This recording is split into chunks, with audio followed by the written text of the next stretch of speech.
Hey, this is Brian Quayla with www.fizmarble.com, and here's my/our review of the new Xbox Live Arcade title, Deadlight. Deadlight is a creation of first-time game developers Tequila Works, who are based out of Spain and was published by Microsoft Studios. This game is a 1200 Microsoft Point 2D side-scroller with 400 achievement points available. It's a survival horror platformer hybrid with extra emphasis on the survival part. Deadlight is a take on the zombie genre, only they are referred to here as shadows. You play as the weary and bearded Randall Wayne in a bleak, urban wasteland version of Seattle, Washington in the 1980s. A nearly all-consuming disease is spread throughout the land, and you are one of the very few survivors. You head out in search of someone near and dear to you among monsters and madness. Deadlight reminds me of Shadow Complex quite a bit with its look and lighting, but the platforming element is more reminiscent of the older Prince of Persia.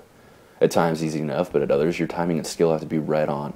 It can be quite intense as you're being chased, or as your surroundings crumble around you trying to kill you for standing still. There are traps to negotiate and some puzzles to work through, a number of which call your reflexes into play. If you're not situationally aware and up for the task, well, there's always next time. Video games give you checkpoints, but if it was real life, then no do-overs, just game over. Gameplay is solid and responsive. Everything makes sense and feels right. You don't feel like you're failing due to any screw-up in the control system. While you have weapons, you're better off using your wits more often than your axe. If you can sneak by, do so. If you can distract them, save yourself some bullets. Your ability to get the attention of the shadows and leap over their heads, sprinting away, doesn't make you a wuss, let you live a minute longer to get to where you're going. If you have to fight, know that the axe is more to knock them down so you can get away.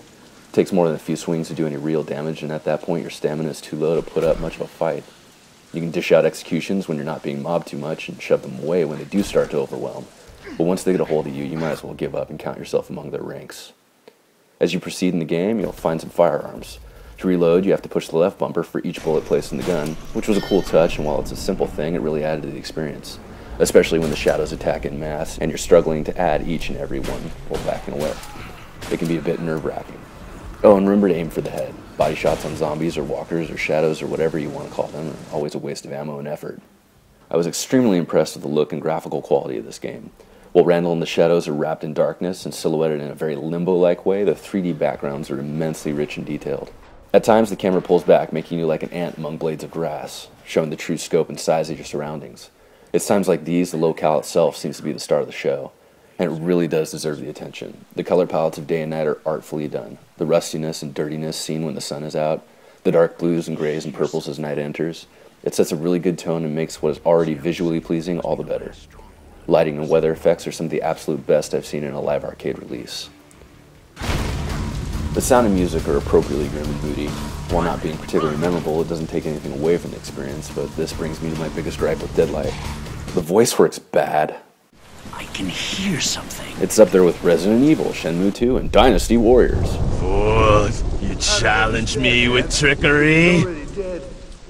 I don't believe in magic! It's not the self-aware, tongue-in-cheek, poking fun kind of bad. It's the, I'm not sure what emotion to convey. Reading a textbook excerpt in class, that take was good enough kind of approach. It was everyone, not just one performance but the collective. Nobody convincing or natural. Everyone making the pile higher. You were going to die anyway. No. I don't want to die. No. It made me want to avoid and click past cutscenes. Now that's bad enough, but the dialogue was also not of quality. Above their heads, another one of those graffitis. There's one on almost every corner. Like dog's pee. The way things are said and described are baffling, and the flow of things off-putting. It just really didn't do much for me, and while an important part of any game for me, I do realize it's just one element of many involved, so I try not to let it nuke the whole experience. These kinds of games always have a number of supplemental information items to find as you go, and Deadlight is the same.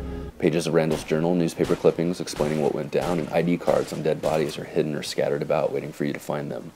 The ID cards in particular have a recurring theme that the observant should catch. J.W. Gacy, H. DeSalvo, yeah, these aren't nice guys. Randall can bash through doors. Randall can leap from a rooftop to another one several stories below like a true parkour master. Randall cannot swim. Water means death, and sure, it's a common element used in many games. After missing a jump for the 5th or 6th time, though, I just started telling myself it was Mountain Dew and Randall was having an allergic reaction. It just made more sense to me than him dying in that puddle that was only 3 feet above his head. All in all, I'm giving Deadlight 4 out of 5 marbles.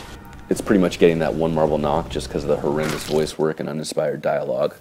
That, and while I appreciate what they tried to do at the end, I guess we'll call it twist-wise, it just felt a little predictable in the suddenness of it, and its execution made it extremely difficult to have any kind of emotional connection.